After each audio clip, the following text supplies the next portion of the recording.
was one big complaint on the release of Star Wars Battlefront, and that was that the game didn't have enough content. It was mentioned not only by the community who were then playing the game, but also in the reviews of the game by big media outlets. It was almost unavoidable for the team not to act on this. And not long after release, EA came out and addressed the concerns by stating multiple free DLC drops would occur over the next few months, and that would give players more content to play with. In late 2015, we saw the free Jakku DLC released, adding content that somewhat loosely linked to the new Star Wars film. January saw the release of a new Hoth map called Twilight, and it was a big one that supported the larger game modes as well as the smaller game modes, and the game mode called Turning Point that was released in the Jakku DLC, that was applied to all the other big maps in the base game. This gave players some more content to use, more maps to play, more theatres to experience Star Wars in, but today we see the release of the March update, and that comes with a new multiplayer map called Survivors of Endor, and another mission for the single or co-op mode called Survival, and the map's called Rebel Depot on Tatooine. It's one that's already in the game, but it's had the survival mission put onto it. The footage in the background is of the new Endor map, and as expected, it looks stunning. I didn't expect anything less from DICE at this point when it comes to Battlefront. They really have created the environment that fans of Star Wars do imagine. My favourite part for me is the awesome particle effects around the Fallen Walker here. Half the trees are on fire.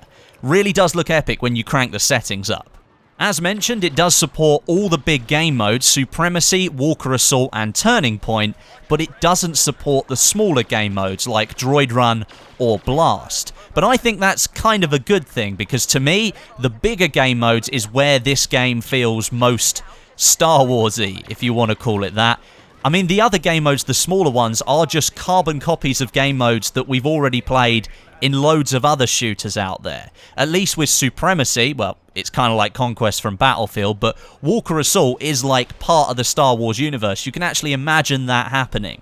And the Turning Point game mode is really good as well. I think this map plays really well on those two modes. Walker Assault in particular, once you get to the second set of uplinks, you go from this massive forest, which is really quite open, and you can see people everywhere, and suddenly you go into this really close quarters set of caves, and that changes the map up a lot. Suddenly, the long-range weapons that you were using outside in the forest don't really help you out very much. You'd be much better off with a shotgun or one of the higher rate of fire blaster pistols, because things can get really tight in here. That's what she said. And then when you come out of the other side of the caves, you go back into the forest again, which means there's another change in pace on this map.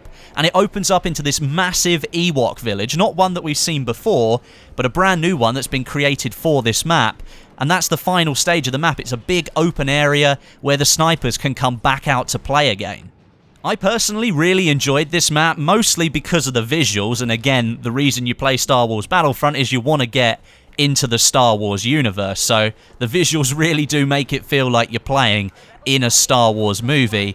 But at the end of the day, it's just one multiplayer map, because don't forget, the single player or co-op map that's available for survival is already in the game.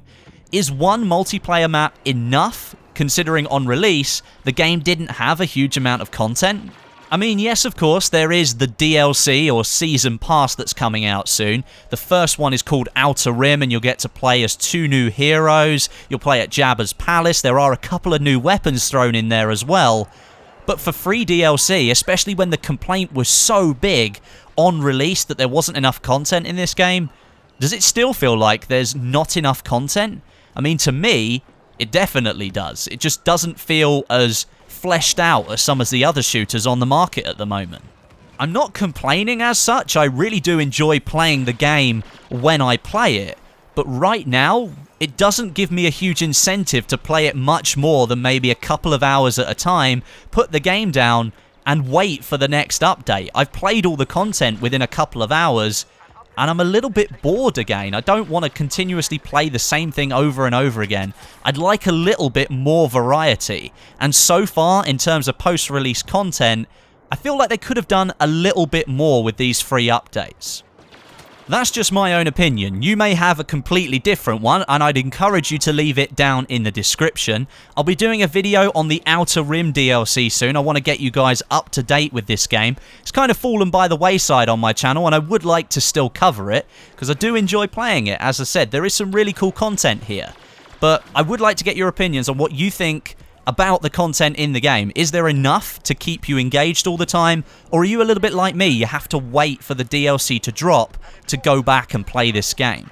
Thanks very much for watching. I hope you enjoyed it. For those of you that left positive comments on my Bad Company 2 video at the weekend, yes, I heard you. There will be more Bad Company 2 on the channel later this week, so make sure you look out for that. If you enjoyed this video, make sure you click the like button. Lets me know that you enjoyed the video, and I'll make some more videos like this one.